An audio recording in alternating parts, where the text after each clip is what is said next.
ဇလန်းဆဆချင်းမှာပဲ MC တယောက်အပြင်ထွက်ပြီး spicy အာလူးကျော်သွားဝယ်ပါတယ်ဒါပေမဲ့အိမ်ပြန်ရောက်ချင်းလုံးဝကိုမထင်မှတ်ထားတဲ့ပြဿနာတစ်ခုနဲ့တိုးပါတော့တယ်အဖေဖြစ်သူက MC ကိုအတင်းဖမ်းဆွဲပြီးတော့ကျမ်းမြင်ကိုခေါင်းနဲ့ဆောင်ပြီးငိုရိုတောင်းပန်နေပါတယ်ကျေးဇူးပြုပြီးမင်းနိုးထလာတဲ့သားရဲကိုမင်းကြီးလေးတော့ပေးလိုက်ပါလို့အဖေရဲ့ရှက်ကြီးတငယ်ငိုရင်းနဲ့ပြောပါတယ်အဲ့ဒီစကားကိုကြာကြာချင်းပဲ MC တယောက်ဒေါသထွက်ပြီးဖေဖြစ်သူကိုပါးနှစ်ချက်လောက်ဆင့်ရိုက်ချလိုက်ပါတယ်ဘာလို့လဲဆိုတော့ဒီကဘာသားရဲတွေကိုရင်ပါအောင်မွေးမြူရတဲ့ကဘာပါအသက်16နှစ်ပြည့်ရနဲ့ကိုပိုင်တိုက်ခိုက်ရေးသားရဲတကောင်ကိုနိုးထစေနိုင်ပါတယ် MC ကတကယ်ရှက်ရှက်ပပ epic grade ရှိတဲ့ episode ငကားမွေကိုနိုးထစေနိုင်ခဲ့တာပါသူ့ညီဖြစ်သူကျန်းဟန်ကတော့စောက်သုံးမကြတဲ့မြေကျွက်လေးကိုပဲရခဲ့ပါတယ်ဒါပေမဲ့ငငယ်ကလေးက MC ရဲ့ညီကဘီလီယံနဲ့ချီပြီးချမ်းသာတဲ့တတိမလေးကိုဖားရပြီးကတ်နေခဲ့တာပါသူသာအဲ့ဒီမိသားစုနဲ့လက်ထပ်လိုက်ရရင်သူတို့မိသားစုပါစိန်ကြကြနေရတော့မှာပါဒါကြောင့်အဖေဖြစ်သူက MC ကိုစားချုပ်ဖြတ်သိမ်းပြီးတားရဲကိုညီဖြစ်သူစီပေးလိုက်ဖို့ပြောခဲ့တာပါမပေးရင်အမွေဖြတ်မယ်လို့တော့ချင်းချောက်လိုက်ပါသေးတယ် MC ကတော့ချက်ချင်းပဲညင်းဖို့ပြင်လိုက်ပါတယ် episode ငကားသာသဘောမတူရင်သူမကိုခေါ်ပြီးထွက်ပြေးမယ်လို့တွေးထားတာပါ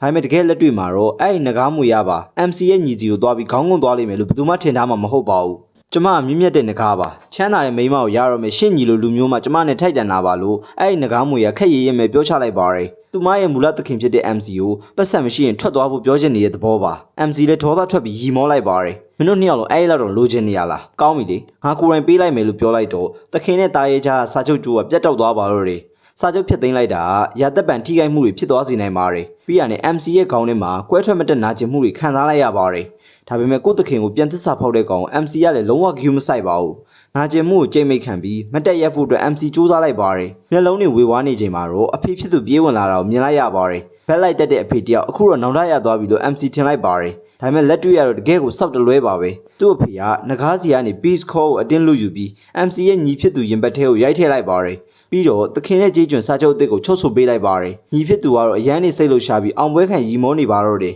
MC ရဲ့ရင်ဘတ်ထဲမှာတော့ဒေါသတွေဂလဲစားချေခြင်းစိတ်တွေပြင်းထန်နေပါတယ် epic grade အဆင့်ရှိရဲ့ငကားလောက်နေများကွာတနေ့ကျရင်အဲ့ဒီသစ္စာဖောက်ငကားကိုငါကိုယ်တိုင်ပြန်ဆွဲခေါ်လာပြီးအိမ်မွေးတရိတ်ဆန်ကျွေးဖို့အစားအစာပြစ်ခုတ်ထစ်ပစ်မယ်လို့ပြောလိုက်ပါတယ်ပြီးရနဲ့မျက်လုံးတွေအေးဆက်သွားပြီးတကားစီကိုလှည့်ထွက်လာခဲ့ပါတယ်မင်းအဖေကိုပြစ်မတင်နဲ့ဆိုရဲအဖေရဲ့အတန်ကိုလည်းနောက်ကနေကြားလိုက်ရပါတယ် MC ကအေးဆက်ဆက်ပဲရီမောလိုက်ပြီးတေးကြတာပေါ့ကျွန်တော်ပြစ်မတင်ပါဘူးနောက်ကျရင်လည်းကျွန်တော်ကိုပြစ်လာမတင်နဲ့လို့ပြောပြီးအိမ်ပေါ်ကနေဆင်းလာခဲ့ပါတယ်နောက်3ရက်နေရင်ကျောင်းရဲ့မျက်နှာသစ်စမ်းသက်ပွဲစတော့မှာပါအဲ့ဒီစမ်းသက်ပွဲအောင်မြင်တဲ့သူတွေမှသာ Spark Tech တို့ကိုရှောက်ထားဖို့အတွက်အခွင့်အရေးရမှာပါဒါကြောင့်အဲ့မတိုင်ခင် MC အနေနဲ့စာချုပ်အသစ်တစ်ခုမဖြစ်မနေချုပ်ဆိုရပါတော့မယ်ဒါနဲ့လက်ဝဲရတနာဆိုင်ကိုတိုက်ရိုက်သွားပြီးအဖွားပေးထားခဲ့တဲ့ကြောက်စိန်ဆွဲကြိုးလေးကိုဝိညာဉ်တင်ကားပြ2သိန်းနဲ့ရောင်းလိုက်ပါတယ်ပြီးရနဲ့တက္ကစီငှားပြီးနိုင်ုံမျိုးရဲ့အကြီးဆုံးတားရဲ့အယောင်စင်တာကြီးဖြစ်တဲ့တားရဲ့တောင်းချီရှိရဲ့ခမ်းမကြီးကိုသွားခဲ့ပါတယ်အဲ့ဒီရောက်တာနဲ့ရှစ်လွာမှာရှိတဲ့ရှာပါတားရဲ့အထက်ကိုဓာတ်ရိုက်တက်သွားပါတယ်အရွယ်စားနဲ့ပုံတရံမျိုးစုံရှိတဲ့ရှာပါတားရဲ့ဓာစင်ပေါင်းများစွာခမ်းမထဲမှာပြည့်နေနေပါတယ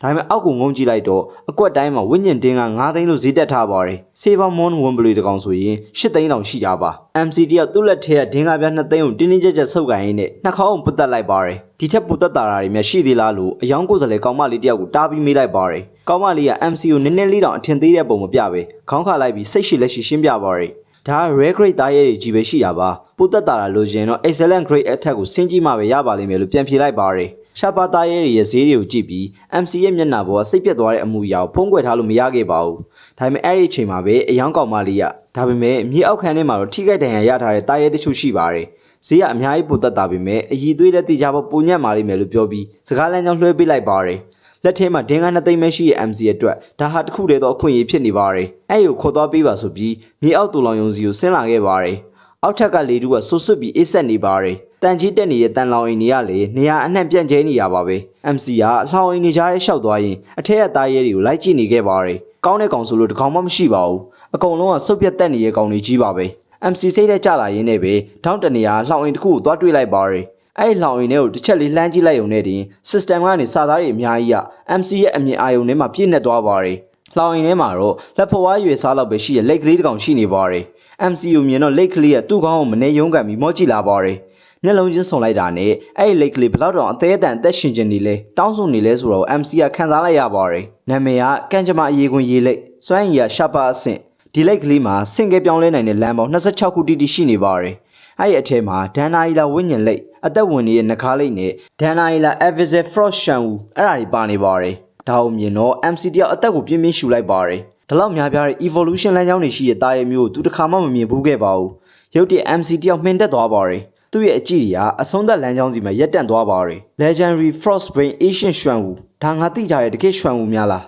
MC ရဲ့ပါဇက်တွေတော့6တွေ့သွားပါရယ်သူကလက်ကိုဖြည်းဖြည်းချင်းကမ်းပေးလိုက်ပြီးအကွဲနေတဲ့လက်ခွန်လေးကိုပုတ်တက်ပေးလိုက်ပါရယ်အဲ့ဒီအချိန်မှာပဲတားရဲကိုလူယူသွားတဲ့ညီဖြစ်သူရဲ့မာနတစ်ခွဲသားနဲ့အပြုံးက MC ရဲ့စိတ်ထဲမှာပြန်ပေါ်လာပါရယ်ပြီးတော့အေးဆက်ပြီးဂယူးမဆိုင်တဲ့အဖေရဲ့မျက်နှာကပါဇက်တိုက်ပေါ်လာပါရယ်လိုက်ကလေးဟာ MC ရဲ့ကလေးစားချီခြင်းစိတ်ကိုခံစားမိသွားလို့လားတော့မသိပေမဲ့သူ့ရဲ့အကွဲနေတဲ့အခွင့်အရေးစီကနေအပူငွေ့တွေထွက်လာပါရယ် MC အောက်ကိုငုံကြည့်လိုက်တော့ညစ်ပတ်နေတဲ့ရေထဲမှာလူယူခံလိုက်ရတဲ့ငကားမွေရဲ့ပုံရိပ်ရောင်ကိုတွေ့လိုက်ရပါရယ်ဒါပေမဲ့လိုက်ကလေးဟာသူ့ရဲ့လက်သေးသေးသေးလေးနဲ့အဲ့ဒီပုံရိပ်ရောင်ကိုဖြတ်ခနဲ့ရိုက်ခွဲပစ်လိုက်ပါရယ်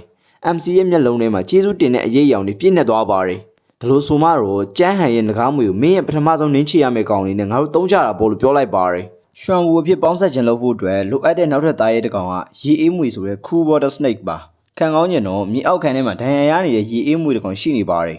MC ကလိတ်ကလေးကိုတန်ကြီးတက်နေတဲ့လှောင်အိမ်ထဲကနေသတိထားပြီးထုတ်လိုက်ပါတယ်ပြီးရနဲ့ထောက်မှရှိတဲ့ရေအေးမွေရဲ့လှောင်အိမ်စီကိုရှောက်သွားပြီးမွေလေးကိုလည်းညင်ညင်တတလေးကောက်ယူလိုက်ပါတယ်ပြီးရနဲ့ဒီနှစ်ကောင်ကိုယူမယ်လို့ပြောလိုက်ပါတယ်အယောင်ကောင်မလေးက MC ရဲ့ပြစ်သားတဲ့ပုံစံကိုမြင်တော့ဘာမှဆက်မငင်းတော့ပါဘူးဟုတ်ကဲ့ပါရှင်ကျမတို့သူတို့ကိုကုန်ကျန်းတန်မိုးနဲ့ပဲတွက်ပေးပါမယ်တကောင်ဝင်းညင်တင်က9000ပါနှစ်ကောင်မှတသိန်းနဲ့မလို့ MC ရဲ့ budget ထဲမှာလည်းအလုံးလောက်ရှိနေပါတယ်သူတို့အိမ်ကိုမြန်ခေါ်သွားချင်နေပြီဖြစ်တဲ့အတွက် MC ရဲ့သူ့ကတ်ကိုထုတ်ပြီးဒင်းကတသိန်းကိုချက်ချင်းရှင်းပေးလိုက်ပါတယ်ကောင်မလေးရဲ့အပြုံးကပိုကျလာပြီး MC ရဲ့အပေါ်တက်စီပြန်ခေါ်သွားပါတယ်နေအောင်ကျွန်တော်စီမှာဒင်းကတသိန်းကျန်သေးတယ်ပေါင်းဆက်ဖို့အတွက်လိုအပ်တဲ့ပစ္စည်း3ခုထပ်ယူပေးပါလို့ပြောပြီးသူလိုအပ်တဲ့ပစ္စည်းတွေကိုဒရက်ဆက်မှားလိုက်ပါတော့တယ်အယောင်ကောင်မလေးထွက်သွားတဲ့ချိန်မှာပဲခမ်းမရဲလူတွေအားလုံးရဲ့ကြည်တွေက MCC ကိုစုပြုံရောက်လာကြပါတယ်ဟိုကောင်ကြည်စံစုပ်ပြတ်တက်နေတဲ့ဒဏ်ရာရတားရဲနှစ်ကောင်ကိုဝယ်သွားတယ်ဒီကောင်ယူမြယူနေလားအဲ့ဒါအိနဲ့ဘာလုပ်မှာလဲအသေးကောင်တွေကိုသုံးမလို့လားဆိုပြီးလောင်ပြောင်တဲ့အတန်တွေက MC ရဲ့နားထဲကိုဝင်လာပါတယ်လက်ကလေးနဲ့မွေလေးက MC ရဲ့လက်ဖွားထဲမှာကွေးကွေးလေးနေပြီးတုံနေကြပါတယ်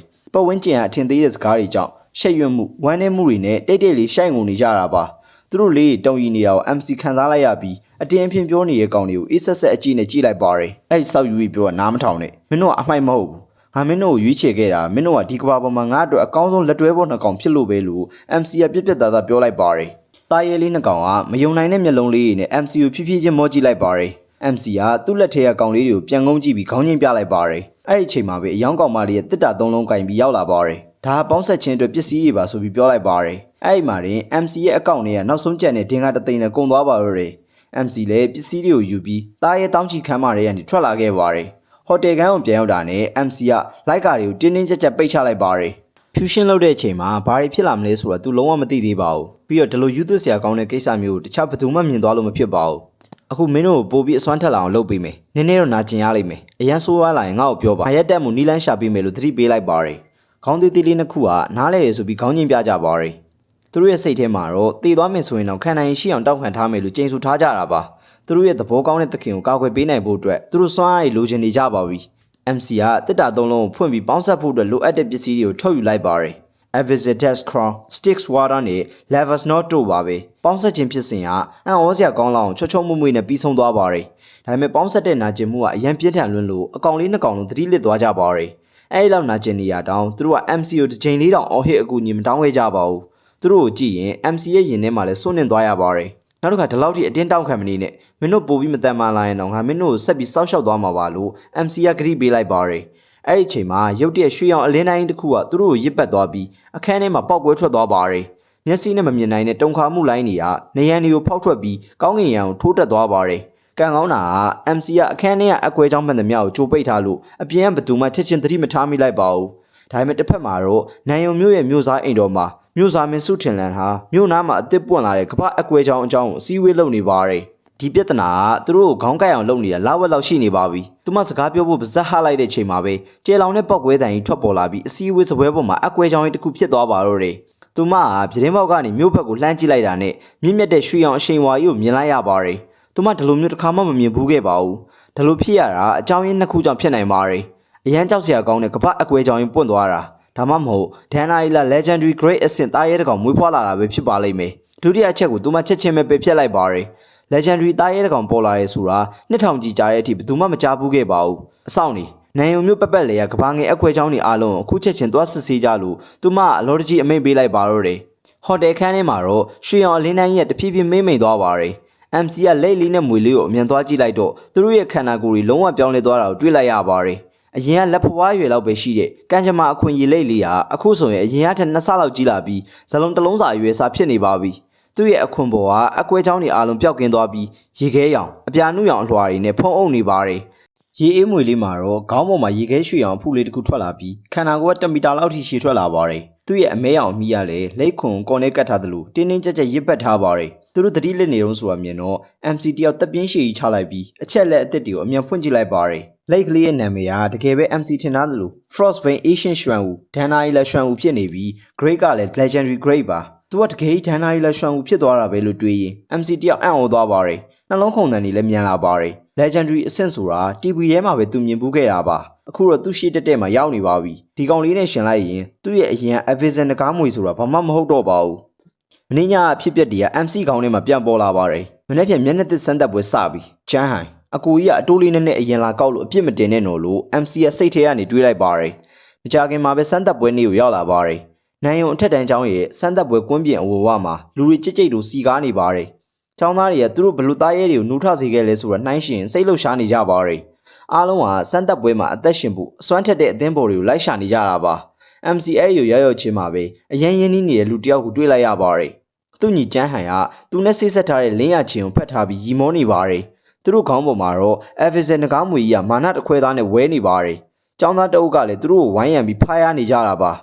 Boss ကျန်ခမရတကယ်မိုက်တာပဲ Epic အဆင့်ငကားတော်နှိုးထစေနိုင်တယ်ဒီစမ်းသက်ပွဲမှာပထမဆုကခမရအတွက်တေးချနေပြီဆိုပြီးပြောနေပါတယ်အဲ့ဒီအချိန်မှာပဲတပည့်တယောက်ကအဝွန်ဝါမှာရက်နေတဲ့ MC ကိုလက်ညှိုးထိုးပြလိုက်ပါတယ် Boss ကြည့်လိုက် Boss ရဲ့အကူမက်လားအသုံးမကျတဲ့မြေကြွက်ကိုပဲရတာလို့မပြောခဲ့ဘူးလားအခုဘလို့လို့လေးတကောင်ဖြစ်သွားတာလဲဆိုပြီးပြောလိုက်ပါတယ် MC ကလှောင်ပြုံးလေးပြုံးလိုက်ပြီးသူ့ညီဘလို့လိန်အောင်မလဲဆိုတာကိုစိတ်ဝင်တစားနဲ့တိတ်တိတ်လေးစောင့်ကြည့်နေလိုက်ပါတယ်ကျန်းဟန်က MC ရဲ့အကြည့်အောက်မှာခနာမငြိမ်ဖြစ်လာပါတယ်လင်းရချင်းကအရင်ဆုံးဝင်ပြောလိုက်ပါတယ်သူအဲ့မြေကြွက်ကိုလွှင့်ပစ်လိုက်တာနေမှာပေါ့ခွေးတောင်အဲ့လိုအမိုက်မျိုးကိုအလိုမရှိဘူးလေပြီးတော့ तू ကရှောင်းဟန်ရဲ့အကူမဟုတ်တော့တာကြာပြီစကားကိုဆင်ခြင်ပြောပါသူ့လိုအမိုက်ကအဲ့ဒီနာမည်နဲ့မထိုက်တန်ဘူးလို့ပြောပြီးကျန်းဟန်ရဲ့ရင်ခွင်ထဲကိုပြန်ဝင်သွားပါတယ် MC ကလည်းရီမောလိုက်ပါတယ်ငါညီလေးကဗစ်တမီယာကနေတရုပ်ဆောင်တာတကယ်တော်တာပဲငါကဘယ်ချိန်ကလေးကမြေကြွက်ကိုရသွားတယ်အသုံးမကျတဲ့ကောင်ဖြစ်သွားတာလေလို့တွေးလိုက်ပါတယ်ဒါပေမဲ့အခုကဂလဲစားချီရမယ့်အချိန်မဟုတ်သေးပါဘူးစမ်းသက်ပွဲတွေရောက်သွားရင်တော့အတိုးချဖို့အခွင့်အရေးရလာမှာပါကျန်းဟန်ကလင်းရချင်းကိုဖတ်ထားရင် MCC ကိုရှောက်လာပြီးဟန်ဆောင်သက်ပြင်းချလိုက်ပါတယ်အသုံးမကျတဲ့လိတ်ကိုဒီယိုလာပြီးအသေးခံဖို့ဘာလို့ခေါ်လာရတာလဲဆိုပြီးမေးလိုက်ပါတယ် MC ကရီမောင်းရင်းနဲ့မင်းတို့တရုပ်ဆောင်ကောင်းတဲ့ကောင်ကရုပ်ရှင်လောကထဲမဝင်တာတကယ်ကိုနှမျောစရာပဲငါမင်းနဲ့ညင်းနေဖို့အချိန်မရှိဘူးနောက်ဆုံးအနေနဲ့အကြံဉာဏ်တစ်ခုတော့ပေးခဲ့မယ်အမိုက်ဆိုတာအမိုက်ပါပဲတခြားလူစီကစွမ်းအားကိုလူယူလိုက်ရုံနဲ့မင်းရဲ့အတွင်းစိတ်ကအမိုက်ဖြစ်နေတာကိုပြောင်းလဲပြစ်လို့မရဘူးလို့ပြောပြီးလှည့်ထွက်လာခဲ့ပါတယ်သူ့နောက်ွယ်မှာတော့ကျန်းဟန်ရဲ့မျက်လုံးတွေကလူသက်ချင်တဲ့အငွေ့သက်တွေနဲ့ပြည့်နှက်သွားပါတယ်သူကအသုံးမကျတဲ့ကောင်ဖြစ်နေရတော့ပါဇက်ကအတန်ထွက်ရဲသေးတယ်သူ့နေရာသူသိအောင်ငါလုပ်ပေးမယ်ဆိုပြီးပြောလိုက်ပါတယ်ကျန်းဟန်က MC ရဲ့ခြေရင်ကလိတ်ကိုလှမ်းကြည့်လိုက်ပြီး Avison ငကားမွေအဲ့လက်ရဲ့အခွန်ခွဲပစ်လိုက်စမ်းလို့အော်ပြောလိုက်ပါတယ်သူ့ပါဇက်ကစကားဆုံးတာနဲ့ငကားမွေရရှေ့ကိုတဟုန်ထိုးတက်သွားပါတယ်ခရမ်းရောင်အမီးကဓာတ်တက်လက်လိုလွှဲရိုက်လိုက်ပြီးရွှံဦးစီကိုတက်တက်ဝင်လာပါတယ်ဘေးကလူတွေကသူတို့သေပြီသူ့သားရဲ့ဒုက္ခရောက်တော့မှာပဲလို့တီးတိုးပြောနေကြပါတယ်သူတို့ထင်ရတော့ MC ရဲ့ချက်ချင်းတုံ့ပြန်နိုင်မှာမဟုတ်ဘူးလို့ထင်နေကြတာပါဒါပေမဲ့ငကားမွေရဲ့အမီးကလိတ်ခွန်ကိုထိမဲ့အချိန်လေးမှာပဲရေလွှာတိုင်းကတခုပောက်ကွဲထွက်လာပြီးတိုက်ခိုက်မှုကိုလွယ်တကူကာကွယ်လိုက်ပါတယ်မဖြစ်နိုင်တာ तू ကဘလို့လို့အဲ့လောက်မြန်မြန်တုံ့ပြန်နိုင်ရတာလေအဲ့ဒီလိတ်ကငကားရဲ့တိုက်ခိုက်မှုတကယ်ကြီးခံနိုင်ရှိရလားဆိုပြီးလူအုပ်ကြီးစီကနေအံ့ဩသံတွေထွက်ပေါ်လာပါတယ်ကျန်းဟန်တောင်မှမယုံနိုင်အောင်အံ့ဩသွားပါတယ်အဲ့ဒီအချိန်မှာပဲ MC ရဲ့ပော့ပါတဲ့ရည်တန်းလူတိုင်းရဲ့နားထဲကိုဝင်လာပါတယ် MC ကကျန်းဟန်ကိုလှောင်ပြုံးလေးနဲ့ကြည့်လိုက်ပြီးငါရဲ့သုံးမကျတဲ့ညီလေးကကောက်ကျစ်တဲ့အလုပ်တွေလုပ်မယ်ဆိုတာငါကြိုသိနေတာပေါ့မင်းကအရင်စတင်တိုက်ခိုက်မှတော့ငါပြန်ချတာကိုအပြစ်မတင်နဲ့တော့ဆိုပြီးပြောလိုက်ပါတယ် MC ကရှောင်းကိုတံပြန်တိုက်ခိုက်ဖို့အမိန့်ပေးတော့မယ့်ချိန်မှာပဲခေါင်းလောင်းတန်ထွက်ပေါ်လာပြီးမျက်နှာသစ်စမ်းသက်ပွဲတရားဝင်စတင်မှာတော့တယ်အဲ့ဒီမှာပဲចောင်းသားတွေအားလုံးလူစုကွဲသွားကြပါတယ် MC ကမျက်မှောင်ကျုပ်လိုက်ပြီးရွှံကိုတိုက်ခိုက်တာရပ်ဖို့အတွက်လက်ကပြလိုက်ပါတယ်ကျန်းဟန်ကဒီအခွင့်အရေးကိုယူပြီးအဝန်ဝစီကိုအမြန်ပြေးသွားပါတယ်သူကပြင်းရင်းနဲ့အနောက်ကိုတစ်ချက်လှည့်ကြည့်လိုက်ပြီးအထဲရောက်မှမင်းဘလို့သေမလဲဆိုတာငါစောင့်ကြည့်နေမယ်အမိုက်ကောင်လို့ချင်းချောက်သွားပါသေးတယ် MC ကတော့နှာခေါင်းတစ်ချက်ရှုံးလိုက်ပြီးရွှံုံနဲ့အတူဂိတ်ပေါက်စီကိုဥတီသွားပါတော့တယ်စမ်းသက်ပွဲနေရာတွေရောက်သွားတဲ့အခါမှာတော့ MC တို့အဖွဲ့ကတောနဲ့ကြီးတစ်ခုတည်းကိုရောက်သွားပါတယ်မဟာမိတ်အဖွဲ့ကလွှတ်ထားတဲ့ drone တွေကအခြေအနေအားလုံးကိုထိန်းချုပ်နိုင်ဖို့အတွက်နေရာတိုင်းကိုစောင့်ကြည့်နေပါတယ်စီကန်းချက်တွေအရ MC ကအမှတ်တွေရဖို့ monster တွေကိုတိုက်ရမှာဖြစ်ပြီးတော့မဟာမိတ်အဖွဲ့တစ်ခုလုံးမှာအဆင့်1000အတွင်းဝင်အောင်စူးစမ်းရမှာပါစမ်းသက်ပွဲပြီးဖို့3နာရီပဲကြာမှာတော့တယ်ရွှံပေါက်ဒီတစ်ခါငါတို့ပထမဆုကိုယူကြမယ်ဆိုပြီး MC ကပြောလိုက်ပါတယ် ရွှမ်ပေါက်ဆိုတာကရွှမ်ဦးရဲ့အစစ်အမှန်ပုံစံကိုဖုံးကွယ်ဖို့အတွက် MC ပေးထားတဲ့နာမည်ပြောင်းပါရွှမ်ပေါက်ကခိုင်မာတဲ့ဆုံးဖြတ်ချက်တွေနဲ့ပြည့်နေတဲ့မျက်လုံးတွေနဲ့အပြင်းထန်ခေါင်းညှိပြလိုက်ပါတယ်ပြီးတော့ဟိုကောင်စုပ်ကိုလည်းမှတ်လောက်သားလောက်အောင်သင်ခန်းစာပေးရမယ်လို့တွေးရင်းနဲ့ MC ကတောနဲ့ထဲကိုဆက်ဝင်သွားပါတယ်မကြခင်မှာပဲသူတို့ရဲ့ပထမဆုံး Monster နဲ့သွားတိုးပါတော့တယ်အဲ့ဒါကအရှည်2မီတာရှိပြီးငွေပြားရောင်အမွှေးရည်နဲ့အဆွဲရည်ကြားမှာလျှက်စီးရလက်နေတဲ့ဝွန်ဘလူးတစ်ကောင်ပါနာမည်ကတန်တာဖန်ဝူဖ်မိုဂျိုအဆွဲဝွန်ဘလူးဖြစ်ပြီးတော့ကြေးအဆင့်2ရှိတဲ့ကောင်ပါပထမဆုံးတွေ့ရ Monster ကလေးကအဆင့်2ဖြစ်နေပြီးလျှက်စီးစွမ်းရည်မှာပါနေတာပါတာမန်လူတွေအတွက်တော့ဒါတကယ်ကိုနမိတ်မကောင်းတာပါပဲအမားလေးတစ်ချက်လုံးမိရနဲ့ချက်ချင်းရှုံးနေသွားနိုင်ပါတယ်ဒါပေမဲ့ MC ရဲ့အကြည့်တွေကတော့တည်ငြိမ်နေသေးပါရွှမ်ပေါက်သူ့ကိုရှင်းလိုက်ရွှမ်ဦးဂျိတ်ဆွမ်းယူသုံးလိုက်တော့ဆိုပြီးပြောလိုက်ပါတယ်ရွှမ်ပေါက်ကလည်းတိုက်ခိုက်ခြင်းစိတ်တွေပြင်းပြနေရကြပါပြီဒါကဆင့်ကဲပြောင်းလဲလာပြီးရဲ့နောက်သူ့ရဲ့ပထမဆုံးတိုက်ပွဲပါပဲ MC ရဲ့အမိန့်ပေးတဲ့အဆုံးမှာရွှမ်ပေါက်ကရှေ့ကိုခုံအုပ်လိုက်ပြီးသူ့ဘက်လေမှာတော့နှက်ဆိုင်နဲ့အပြာရောင်လှိုင်းတပိုးတွေထွက်ပေါ်လာပါတယ်ရေလွှာတိုင်းကဝွန်ဘလူရဲ့လျှက်စီးကိုကလိုက်ရုံနဲ့မကပဲဝွန်ဘလူရဲ့အဆွဲနှချောင်းကိုပါကျိုးထွက်သွားစေခဲ့ပါတယ်ပြီးတော့ဝွန်ဘလူကအနောက်ကိုလွန်းထွက်သွားပြီးတစ်ပင်နဲ့သွားဆောင်မိပါတယ်အခုမြူကိုကိုသုံးလိုက်တော့ဆိုပြီး MC ကပြောလိုက်တော့ရွှမ်ပေါက်ကပါဇက်ကိုဟားလိုက်ပြီးထူးဆန်းတဲ့အပြာရောင်မြူကိုတွေကိုမှုတ်ထုတ်လိုက်ပါတယ်ဝွန်ဘလူရှောင်ဖို့တောင်ချိန်မရလိုက်ပါဘူးမြူကိုတွေကြားထဲမှာပျောက်ခွေသွားပြီးနားခွဲမတက်ဦးတန်ကြီးထွက်ပေါ်လာပါတယ်မြူကိုတွေပါသွားတဲ့အချိန်မှာတော့မြေပြင်ပေါ်မှာတန့်စင်နေတဲ့ဝွန်ဘလူအယိုးစုကြီးပဲကြံခဲ့ပါတော့တယ်အယိုးစုစီကနေအလင်းလုံးလေးတစ်ခုထွက်ပေါ်လာပြီးရွှမ်ပေါက်ရဲ့ခန္ဓာကိုယ်ထဲကိုဝင်ရောက်သွားပါတယ်နောက်ပြီးရွှမ်ပေါက်ရဲ့အရှိန်အဝါပြောင်းလဲသွားတာကို MC ခံစားလိုက်ရပါတယ်နောက်ထပ်အဆင့်2 Monster တစ်ကောင်တက်လိုက်ရင်ရွှမ်ပေါက်လည်းအဆင့်2ကိုရောက်သွားတော့မယ်ဆိုပြီးတွေးလိုက်ပါတယ်ရွှမ်ပေါက်မင်းကတကယ်မိုက်တာပဲဆိုပြီး MC ကမချီးကျူးပဲမနေနိုင်အောင်ဖြစ်သွားပါတယ် MC ကစောင့်ကြောင်ထိုင်ချလိုက်ပြီးသူ့ကိုဖတ်ထားဖို့လုပ်လိုက်ပြီးမြရွှမ်ပေါက်ငုံနေတာကိုတတိထားမိသွားပါတယ်ဒါကခန်းစားချက်တွေအရင်ပြင်းထန်သွားလို့ပါသူကတားရဲတောင်းချီခမ်းမရဲ့မှောင်မိုက်တဲ့မြေအောက်ခန်းထဲမှာနေခဲ့ရတာအကြာကြီးကြာနေပါပြီစော်ကားခံရမှုပေါင်းများစွာကိုလည်းခံခဲ့ရတာပါအခုတော့သူတောက်ပဖို့ခွင့်ရရသွားခဲ့ပါပြီအဲ့ဒီကြီးမားတဲ့ခန်းစားချက်လှိုင်းကြီးကအခုမှပောက်ကွဲထွက်လာတာပါMC ကသူ့ကောင်းလေးကိုညင်ညင်တတပုတ်တက်ပေးနေတူတူလေးပြောလိုက်ပါတယ်နောက်ဆိုရင်မင်းဒီလိုမျိုးဖြစ်ပျက်တွေကိုဘယ်တော့မှထက်ဖြတ်တန်းရတော့မှာမဟုတ်ဘူးတနေ့ကျရင်မင်းတို့နှစ်ကောင်လုံးကဘာပေါ်မှာအစွမ်းထက်ဆုံးသားရဲတွေဖြစ်လာရမယ်ဆိုပြီးပြောလိုက်ပါတယ်လိတ်ကလေးနဲ့ရေမွေလေးနှစ်ကောင်လုံးကခေါင်းငိမ့်ပြလိုက်ပြီးသူတို့ရဲ့မျက်နှာပေါ်မှာမျက်ရည်စီးကျနေပါတယ် MC ကိုသူတို့ရဲ့အသက်နဲ့လဲပြီးကာကွယ်ပေးမယ်လို့လည်းကြိမ်ဆိုလိုက်ကြပါတော့တယ်ရွှမ်ပေါက်စိတ်ငြိမ်သွားတာနဲ့ MC တို့တောနဲ့ထဲမှာအမဲဆလိုက်ကြပါပြီပထမဆုံးမိုဂျိုအဆွဲဝင်ဘလူကို AC ရှင်းပြီးရဲ့နောက်မှာတော့ပူကျန်းတဲ့ Monster တွေကိုရည်ရွယ်ချက်ရှိရှိနဲ့လိုက်ရှာပါတော့တယ်စမ်းတပ်ပွဲကွင်းမြင်ကြီးထဲမှာ10မိနစ်လောက်ရှောက်သွားပြီးရနဲ့ဒုတိယမြောက် Monster နဲ့သွားတွေ့ပါတယ်ကြေးစနစ်ရှိရဲ့အစိတ်မီကင်းမီကောက်ပါဒီကောင်ကအစိတ်စွမ်းရင်ရှိပေမဲ့ရွှမ်ပေါက်နဲ့ရှင်ရင်တော့စောက်သုံးကိုမကြတာပါရွှမ်ပေါက်ရဲ့မြူကိုတွေနဲ့ရစ်ပတ်လိုက်တာစက္ကန့်ပိုင်းအတွင်းမှာပဲကင်းမီကောက်ကအယိုးစုဖြစ်အကြီးပြောကျသွားပါတယ်ကင်းမီကောက်စီကနေစွမ်းရင်လုံးလေးတစ်ခုထွက်လာပြီးရွှမ်ပေါက်ရဲ့နဖူးထဲကိုဝင်သွားပြန်ပါတယ် MC ရဲ့ status ကိုချက်ချင်းစစ်ကြည့်လိုက်တော့ရွှမ်ပေါက်ကကြေးစနစ်ကိုဓာတ်ရိုက်ခုန်တက်သွားပါပြီ MC တယောက်အောင်ပွဲတော်မခံရသေးခင်မှာပဲစိတ်စွမ်းရင်လိုင်းတစ်ခုကသူ့ကောင်းလေးကိုဒိုင်းကနေဝင်လာပါတယ်တားရဲ့ရင်ပါစီသူတွေရဲ့ထုံးစံတိုင်းကိုသားရဲ့အဆင့်တက်ရင်သခင်ဖြစ်သူရဲ့ကိုပိုင်အဆင့်ရမှာကြေးအဆင့်နှစ်ကိုထိုးဖောက်ဝင်ရောက်သွားတာပါပြီးတော့ MC ရဲ့စိတ်ဆွမ်းရည်တွေကြီးထွားလာလေအနာဂတ်မှာနောက်ထပ်သားရဲတွေကိုထပ်ပြီးစားချုပ်ချုပ်ဆိုနိုင်လေဖြစ်မှာပါ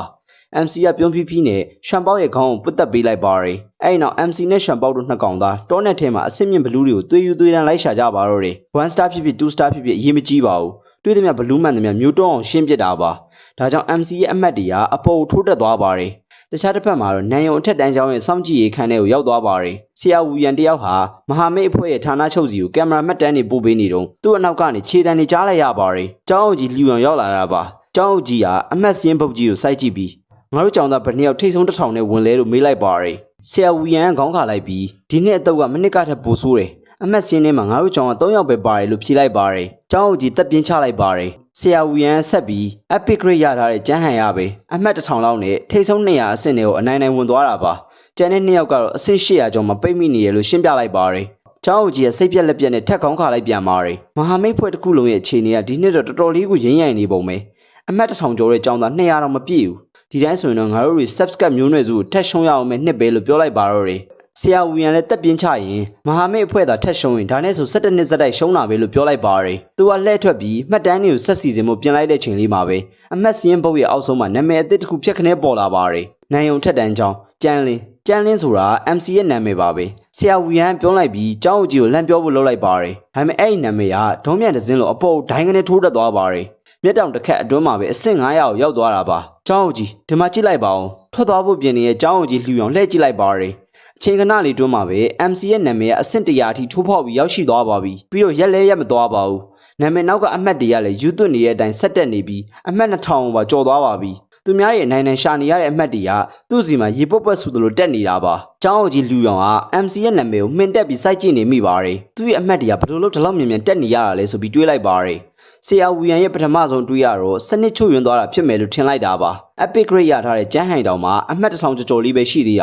။ကျန်းလင်းကမိနဲ့နှဲငယ်တွင်းမှာဘယ်လိုလုပ်2ဆလောက်ဖြစ်သွားရတာလဲလို့သူတွေးလိုက်ပါတယ်။အဲ့ဒါနဲ့အချက်လက်တွေကိုလက်တကြားပြန်စစ်ဆေးပြီးမဟာမိတ်ဌာနချုပ်ကိုပါသတင်းပို့လိုက်ပါတယ်။ဒါပေမဲ့ပြန်ရလာတဲ့အဖြေအားလုံးကတန့်ရှင်းနေပါတယ်။ error လုံးဝမရှိပါဘူး။တော်တော်ကြီးသေချာနေတာပါ။ကျောင်းအောင်ကြီးလူအောင်ကမျက်နှာကိုတီထားဖို့ကြိုးစားနေပေမဲ့သူမပြုံးမနေနိုင်တော့ပါဘူး။အခုဆိုရင် MC ရဲ့အမှတ်က3000ကိုကျော်သွားပြီးမဟာမိတ်အဖွဲ့ရဲ့ထိပ်ဆုံး10ယောက်စီရင်နဲ့ပါသွားပါပြီ။ပထမနေရာနဲ့600မှတ်ပဲကွာပါတော့တယ်။ပြီးတော့အပေါ်ကိုဆက်တက်နေတဲ့အရှင်ကလည်းနည်းနည်းလေးတောင်မလျော့သွားပါဘူး။သူ့ရဲ့ဓာတ်ရိုက်ထုတ်လွှင့်မှုကိုခုချက်ချင်းဖွင့်ပြစမ်းလို့ကျောင်းအောင်ကြီးလူအောင်ကအလောတကြီးအမိန့်ပေးလိုက်ပါတယ်။ငါမှတ်မိသလောက်ဆို तू ကကျန်းဟန်ရဲ့အကိုပဲ။ तू က normal grade ရှိရဲ့စောက်သုံးမကြတဲ့မြေချက်ကိုပဲရရလို့ငါကြားထားတာဆိုပြီးပြောလိုက်ပါတယ်။ဆရာဝီယန်လည်းဒီကိစ္စကဘလောက်အရေးကြီးလဲဆိုတော့သဘောပေါက်သွားပြီး MC ရဲ့ live stream ကိုအမြန်ဖွင့်လိုက်ပါတော့တယ်။ MC ရဲ့နာမည်ကအမှတ်စရင်းမှာဒုံးပြန်တစ်ခုလိုဆက်ပြီးထိုးတက်နေပါတယ်။အချိန်တိုအတွင်းမှာအမှတ်9000ကျော်နဲ့နံပါတ်1နေရာကိုတန်းရောက်သွားပါတယ်။ဒီချိန်တွေကိုမြင်လိုက်ရတဲ့ကျောင်းအောင်ကြီးလူအောင်တယောက်သူ့ရဲ့ကျောင်းအောင်ဂုံတိတ်ခါတောင်ဂယုမဆိုင်နိုင်တော့ပဲ screen ရှိကိုအပြေးလွှာသွားကြည့်ပါတော့တယ်။ live stream ထဲမှာတော့